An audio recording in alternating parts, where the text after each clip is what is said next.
নমস্কার। আশা রাখি সকলেই ভালো আছেন এবং সুস্থ সুস্থ আছেন।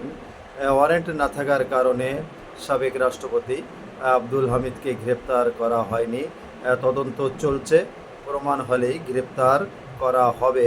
অন্তর্বর্তীকালীন সরকারের স্বরাষ্ট্র উপদেষ্টা অবসরপ্রাপ্ত লেফটেন্যান্ট জেনারেল জাহাঙ্গীর আলম চৌধুরী গতকাল একথা বললেন।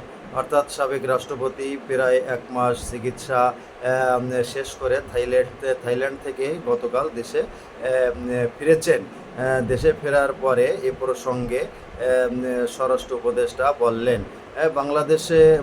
বাংলাদেশে 8ই আগস্টের পর অন্তর্বর্তীকালীন সরকারের সময় শত শত আওয়ামী লীগের নেতাকর্মীকে বিনা ওয়ারেন্টে গ্রেপ্তার করা হয়েছে। এটা আমরা সকলেই জানি।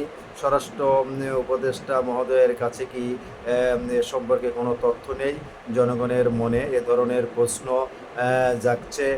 যাদেরকে গ্রেপ্তার করা হয়েছে ওয়ারেন্ট ছাড়া, তারা অনেক সাধারণ মানুষও এর ভিতর আছে, যারা একটা ওয়ার্ডে সাধারণ সদস্য আছে, তৃণমূলে কোনো প্রকার আওয়ামী লীগের একজন সদস্য হিসেবে রয়েছে।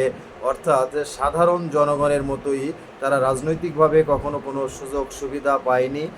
আওয়ামী লীগ করার কারণে তারা অর্থনৈতিকভাবে বা সামাজিকভাবেও তেমন কোনো উন্নত তাদের জীবনে হয়নি। এ ধরনের অনেক নেতাকর্মীকেও গ্রেপ্তার করা হয়েছে শুধুমাত্র আওয়ামী লীগ করার কারণে বা আওয়ামী লীগের কোনো কমিটিতে নাম থাকার কারণে, অথবা আওয়ামী লীগের সমর্থক হওয়ার কারণে, অথবা আওয়ামী লীগের আদর্শ হওয়ার কারণে। এ ধরনের অনেক তথ্য আমাদের কাছে আছে। সারা বাংলাদেশে 8ই আগস্টের পরে এই গ্রেপ্তার চলেছে। এদের কতজনের ওয়ারেন্ট ছিল বা কতজনের পর গ্রেপ্তারি পরোয়ানা ছিল, মাননীয় স্বরাষ্ট্র উপদেষ্টা স্পষ্ট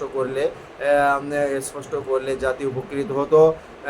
আব্দুল হামিদ মহোদয় আওয়ামী লীগের 7বার নির্বাচিত এমপি, অনেক বড় নেতা, সাবেক দুইবার নির্বাচিত মহামান্য রাষ্ট্রপতি। ওয়ারেন্ট ছাড়া তাকে গ্রেপ্তার করা সম্ভব হলো না। ওদিকে আওয়ামী লীগের সাধারণ কর্মীদের, যারা কখনো আওয়ামী লীগের বড় বড় পোস্টে ছিল না, ভালো জায়গা ছিল না, তাদের গ্রেপ্তার করা হয়েছে। আমরা জানতে চাই ওয়ারেন্টের বেলায় কি ছোট বড় নেতাদের ক্ষেত্রে আলাদা কোনো নিয়ম আছে কি না, এ সম্পর্কে স্বরাষ্ট্র উপদেষ্টা জাতিকে অবহিত করলে জাতি উপকৃত হবে।